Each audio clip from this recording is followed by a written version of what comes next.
नमस्कार, मैं हूं सोनम। आप देख रहे हैं S24/7 न्यूज़। S24/7 न्यूज़ में आपका स्वागत है।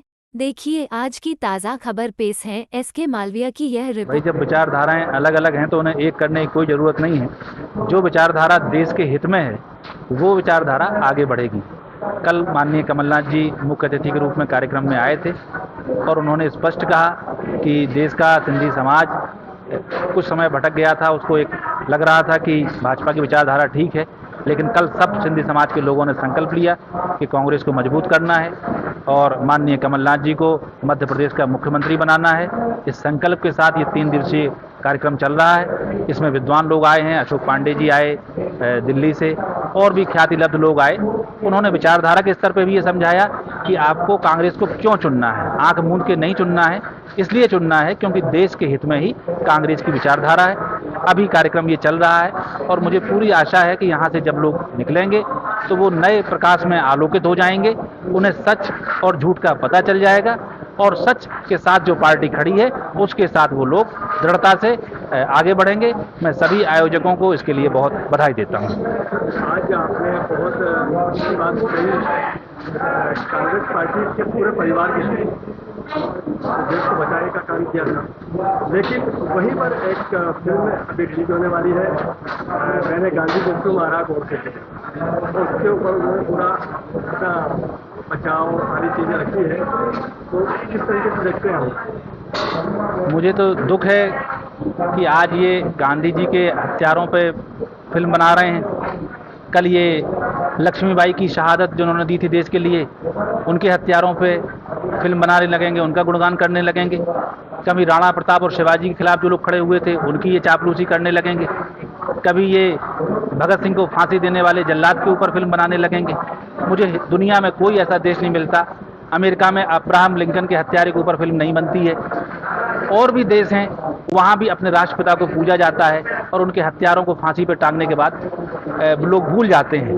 अगर ये काम कर रहे हैं तो ये बहुत पतनशील समाज की निशानी है। और मुझे दुख होता है कि जब प्रधानमंत्री जी विदेश जाते हैं तो वहाँ तो वो हमेशा महात्मा गांधी के पुष्प पर ही श्रद्धांजलि देते हैं, तो यहाँ आके वो क्यों नहीं समझाते हैं लोगों को कि राष्ट्रपिता के खिलाफ बात ना करें, इस हिंदुस्तान के लिए अपना जीवन और अपनी प्राण त्यागने वाले व्यक्ति के खिलाफ काम ना करें। अगर आप हत्यारों की पूजा करेंगे तो आपके अंदर हत्यारे जैसी भावनाएं आ जाएंगी और आप गांधी के रास्ते पे चलेंगे तो आपके अंदर गांधी आ जाएगा। मैं आशा करता हूं कि ऐसी फिल्में हमारे समाज पे कोई असर नहीं डालेंगी और जनता उन्हें अपनी स्मृति के कूड़ेदान में फेंक देगी। पीयूष बबेले हूँ, मध्य प्रदेश कांग्रेस का मीडिया सलाहकार। 3 दिवस परिचय। मेरा नाम दिनेश मेंगानी, मैं संयोजक हूँ मध्य प्रदेश कांग्रेस राज्य स्तरीय सिंधी कल्याण समिति। कार्यक्रम जो रखा 3 दिवसीय कार्यक्रम, हाँ। इसमें क्या प्रोविजन था कांग्रेस को आगे बढ़ाने के लिए, या किस तरीके से विचार हमारे पक्ष में खड़े हो, देश के पक्ष में किस तरीके से विचार हमारे व्यक्त किए गए? दरअसल ये एक विचार मंच ही था। हम चाहते थे कि हमारे जो कार्यकर्ता हैं वो कांग्रेस के विचार और उसके इतिहास को समझें। इसलिए हमने पीयूष बबेले, अशोक कुमार पांडे जी जैसे लोगों को बुलाया था जो कांग्रेस की विचारधारा को बहुत अच्छी तरह से समझते हैं। और जो प्रोपेगेंडा बीजेपी द्वारा फैलाया जाता है उसका काट है ये लोग। तो हम अपने कार्यकर्ताओं को विचार से मजबूत करना चाहते थे, इसलिए ये कार्यक्रम हमने किया था। और यह हमारा कार्यक्रम का लास्ट सेशन था जो कंप्लीट हुआ और हमारा कार्यक्रम काफ़ी सफल रहा। सारे प्रदेश से लोग आए। हम पूरी ताकत से आगामी सरकार बनाने की कांग्रेस की कोशिश करेंगे। हमारे कार्यकर्ता तन मन से कांग्रेस के साथ लगे रहेंगे और निश्चित है मैं समझता हूँ कि सिंधी समाज में एक बड़ा बदलाव देखने को मिलेगा पूरे प्रदेश में और लोग कांग्रेस को जिताएंगे। बीजेपी भी एक फिल्म बना रही है, फिल्म लॉन्च कर रही है, मैंने भरोसा को क्यों मारा।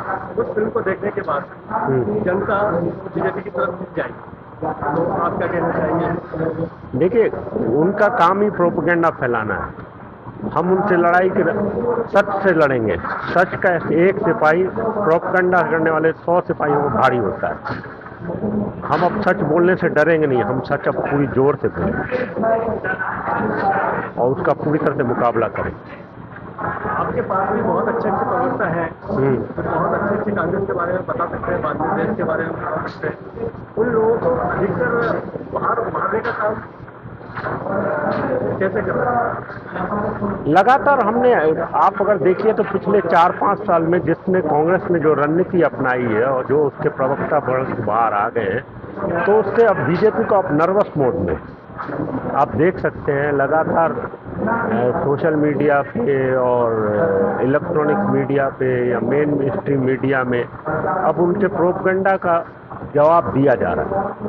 चाहे सुप्रिया श्रीनेत हो या हमारे खर्रे साहब हैं, सभी के गौरव वल्लभ हैं, ये सब उसको जवाब देने में अब सक्षम है।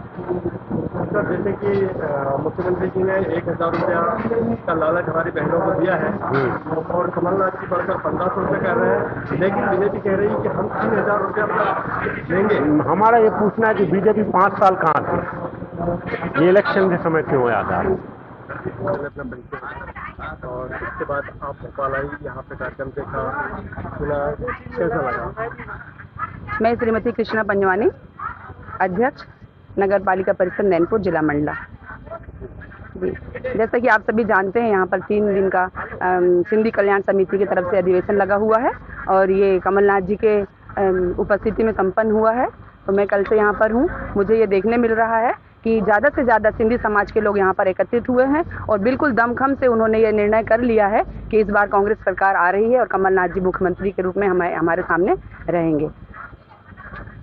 मैडम, आप कह रही हैं 200 पार सिंधी समाज को कितनी सीटें आवंटित करवाई हैं? देखिए, 200 के पार मैं इसलिए भी कह रही हूँ कि सिंधी समाज के लिए तो हम लोग के एक्सपेक्टेशन सिर्फ 2 सीटों से है। अगर 2 सीट भी हमारे सिंधी समाज की मिलती है तो उसमें भी हमारा सिंधी समाज बहुत खुश है और बहुत दमखम से वो काम करते हैं।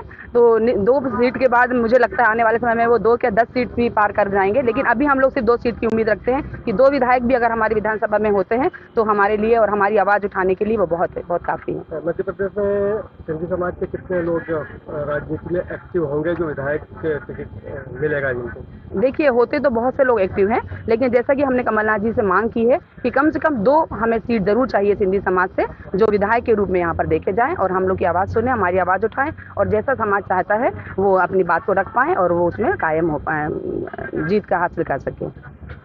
हमारे नगर पालिका क्षेत्र में किस तरीके से आप काम कर रहे हैं? इस सत्र में मैं नगर पालिका अध्यक्ष के रूप में नैनपुर नगर में हूं और मेरे द्वारा अभी जो भी उपलब्धियां हैं मैं आप लोगों को अगर यहां बताऊंगी तो आपको विश्वास करना चाहिए कि बहुत कम समय में बहुत सारे मैंने काम वहां पर विकास काम हो, या जैसे मेरे सिंधी समाज से मैंने हेमू कालानी जी की मूर्ति, तो मेरे समाज में इतना नाम हो रहा है कि आज पहली बार ऐसा हुआ कि हमारे समाज से एक अमर शहीद हेमू कालानी जी की मूर्ति का हम लोगों ने भूमि पूजन कर दिए हैं। बहुत से जल्द उनकी मूर्ति लगने वाली है और नैनपुर नगर में वृद्धा आश्रम, इंडोर स्टेडियम और गार्डन में सौंदर्यीकरण और जहाँ तहाँ अपने अमर शहीदों की मतलब प्रतिमाएं लगाना, भारत माता की प्रतिमा लगाना, ये मेरी काम में उपलब्धियों में है और ये सारे काम हो चुके हैं। आने वाले समय में अभी मुझे मुख्यमंत्री जी 1,000 रुपया महिलाओं को दे रहे हैं, मतलब ये एक तरीके का लालच है या आप क्या मानती हो? और कमलनाथ जी बोल रहे हैं कि हम भी 1,500 रुपये देंगे हमारी सरकार बनने पर, लेकिन तो बीजेपी कह रही है कि हम 3,000 रुपये देंगे हमारी सरकार बनने पर। अब किस तरीके से आप देखते हैं? देखिए, जैसे कि नारी सम्मान के लिए 1,000 की, लाडली बहना के लिए 1,000 की बात की जाती है। मैं बहुत सी जगह पे घूमती हूँ और मैं अपने समाज से भी देखती हूँ कि सारी महिलाएं इतनी एक्टिव होती हैं कि 2 बजे से लेकर के 2 से 5 का समय उनके पास होता है। घर का काम करने के बाद भी अगर वो ऑफिस में भी है या घर में है या बिजनेस क्षेत्र में कहीं पर भी हैं और अगर उन्हें किसी प्रकार से आर्थिक स्थिति को मजबूत करने के लिए कोई लघु उद्योग महिला से संबंधित अगर दे दिया जाता है तो मुझे नहीं लगता कि वो 1,000 की मोहताज है, वो 10,000 रुपये भी कमा सकती हैं। लेकिन सरकार को सोचना ये है कि उन्हें कुछ उद्योग भी दिया जाए, लघु उद्योग से उन्हें जोड़ा जाए, ताकि वो 1,000 के लिए यहाँ वहाँ ना भटके, वो स्वयं ही 10,000 रुपये की मालिक बन सकती हैं। ऐसे अगर लघु उद्योग उन लोगों के लिए खोले जाएं तो नारी सम्मान के लिए मैं 1,000 को बहुत अच्छी बात नहीं समझती हूँ। और मैं ये भी पूछना चाहती हूँ कि अभी तक सरकार कहाँ थी? क्यों विधानसभा चुनाव के टाइम पर उन्हें याद आ रहा है कि नारी सम्मान के लिए 1,000 रुपये देना चाहिए? वो 10,000 की मालिक बन सकती हैं और वो सिर्फ लघु उद्योग या उन्हें कोई काम दे करके वो घर बैठे भी कर सकती है और 10,000 की मालिक बन सकती है, ऐसा मेरा मानना है।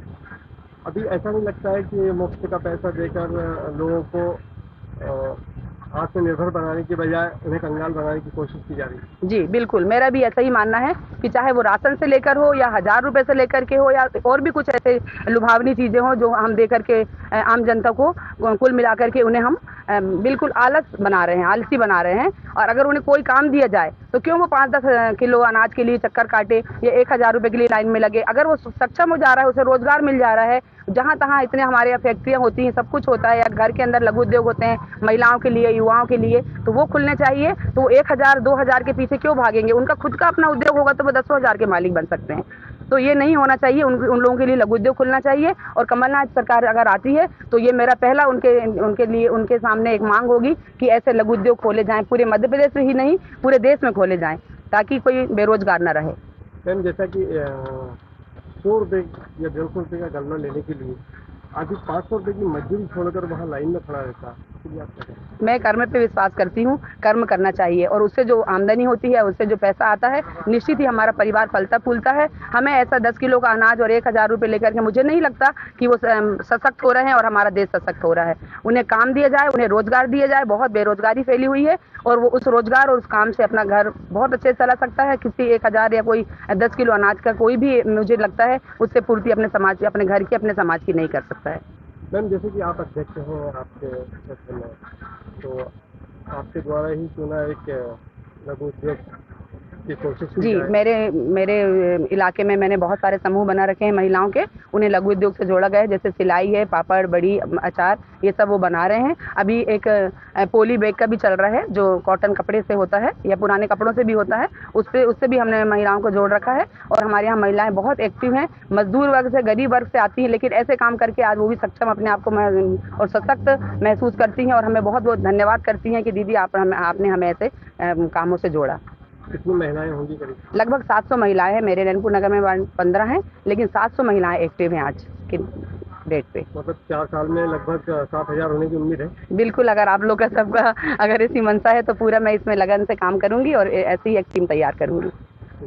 Thank you. खबरें देखने के लिए हमारे चैनल को लाइक, शेयर और सब्सक्राइब करना ना भूले। आज के लिए इतना ही, हम मिलेंगे अगली बार फिर एक बड़ी खबर को लेकर। तब तक के लिए दीजिए मुझे इजाजत। नमस्कार।